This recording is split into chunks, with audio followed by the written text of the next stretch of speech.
There were $1 trillion of subprime mortgages. These are mortgages that, no documentation, don't have to prove your income, very non-credit worthy. But there was a bubble mentality, a frenzy, and everyone, hey, buy a house and borrow money, fix it up, sell it for twice as much, walk away rich, and everybody was doing it. Mortgage default rates rarely get above 5%. 5% is really high in the mortgage market. So people were saying, smart people like Ben Stein, a financial analyst, but the central bank and others were like, well, okay, let's get crazy. Let's assume a 20% default rate, which has never happened, but just assume that's true. On $1 trillion of subprime mortgages, a 20% default rate would be a $200 billion loss, which was only slightly higher than the S&L crisis of the 1980s. Adjusted for inflation, it would have been a comparable loss. And the attitude was, well, we survived the 80s, we'll survive this. Yeah, it's bad, banks will take losses, stock prices go down a little bit, but we'll survive. What they missed is, yes, there was $1 trillion of subprime mortgages, but there were $6 trillion of derivatives. Yeah. That was invisible. So all of a sudden, 20% of that was $1.2 trillion.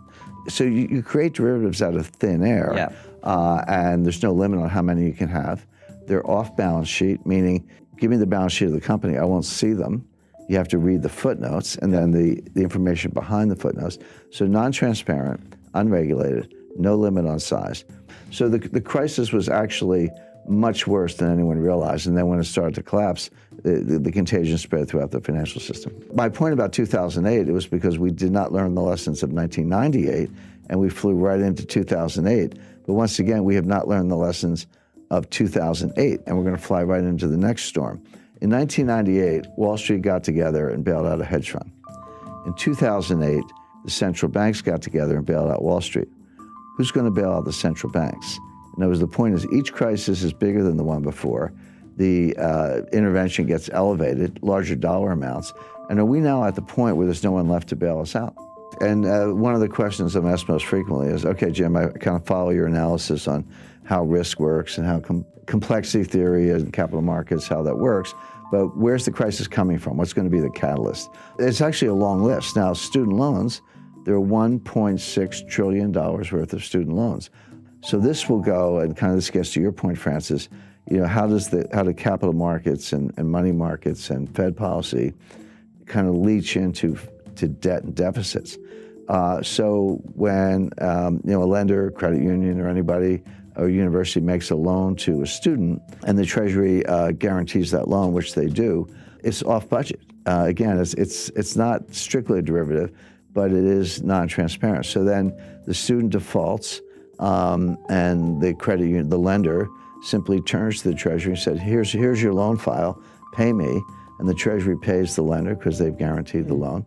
Now it's on the Treasury. But until that point, that loss is not on the books of the United States government. That loss is not part of the deficit. But when the Treasury writes the check to make good on the guarantee, it does go into the deficit. So we think deficits are high now, but there's this $1 trillion tsunami of student loan losses that's going to pile on top of the structural deficits and make it even worse. So all these things are, I spend all my time analyzing these things. I see them all. I can describe them.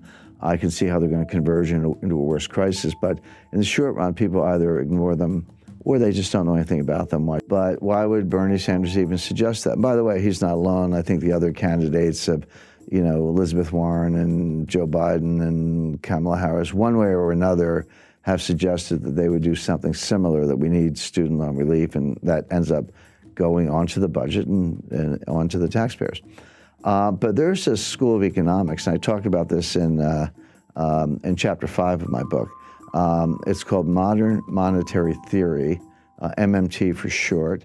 Everyday viewers, everyday people to know anything about it, but more to the point, economists don't know anything about it. This is a new school of economics, if you want to think of it that way. So there is this modern monetary theory, but the leading scholar of modern monetary theory is a lady named Stephanie Kelton, who's a professor at the State University of New York. But she's the financial advisor to Bernie Sanders. What modern monetary theory says is that actually there's no limit on the amount you can spend.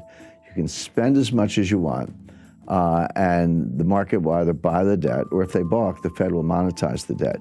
So how much debt is there relative to the size of the economy. This is called the debt to GDP ratio, but the way it's a simple fraction you learn in the 5th grade. How much debt divided by the size of the economy? So in a simple example, if you had $5 trillion of debt and a $10 trillion economy, that fraction would be 1/2. So you would say the debt to GDP ratio is 1/2 or 50%. Today, the debt is larger than the economy. That ratio is over 100%. We have round numbers, about $23 trillion of debt and about a $22 trillion economy. So the ratio is about 105%, highest since World War II. That troubles me, it troubles other economists. But my friend Stephanie says, what's the problem? You could take it to 150%, 200%, 250%. By the way, that's where Japan is. Japan's at 250%. Greece is 175% or so. Italy's 135%. They're all still standing. Go to the Ginza, it looks like Times Square. So you don't see visible signs of stress.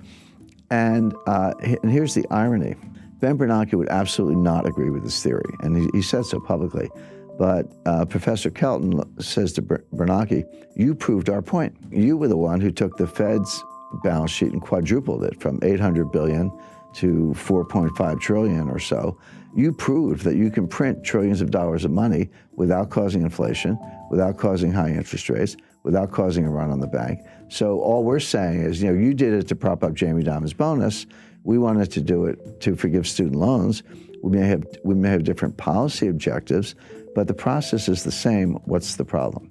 Now, of all the things I've debated, for years I was dragged into Bitcoin versus gold debates, which I thought were silly. I don't like Bitcoin, I do like gold, but it's like fish versus bicycles. The debate never made sense to me, even though I did a lot of them. Of all the things I've had to rebut, this was actually the most difficult because it's superficially appealing. First of all, legally it is true that the Fed can take their balance sheet as high as they want. There's no legal limit on the Fed's ability to print money. It is true that Japan has a much higher debt to GDP ratio, and they're still standing. It is true that the Treasury can borrow as much as they want, subject to periodic increases in the debt ceiling, which have never been denied. And the Fed can monetize the debt. So all the elements of the thesis are actually correct. So how do you refute it? And the answer is that legally it can be done. And if your goal is to print a lot of money and forgive student loans or give a guaranteed job or guaranteed basic income, whatever it is, in theory you could do that. But there is an invisible psychological boundary, and this is what the modern monetary theorists don't understand, and I don't think Ben Bernanke understands it. There comes a time when people wake up and they say, I don't know what's going on here, I don't have a PhD, but get me out of the dollar. It doesn't, and so I'll buy gold, I'll buy silver, land, oil, natural resources, buy a new car, buy a house. Get me out of the dollar into something tangible, because I no longer trust the monetary authorities. I no longer trust the Congress. I can't believe that you're going to spend this much money without ceiling, without limit, without causing inflation. My inflationary expectations will go up. And the way to deal with that is to buy hard assets, starting with gold, but not exclusively gold. There, as I say, land, real estate, and natural resources. They're all good. They're all good substitutes. At that point, interest rates will skyrocket. All of a sudden, the bond market will have difficulty selling it. The president of the Congress could take away some of the Fed's independence. All of these assumptions could come crashing down very quickly, very unexpectedly, and that's the problem with the theory.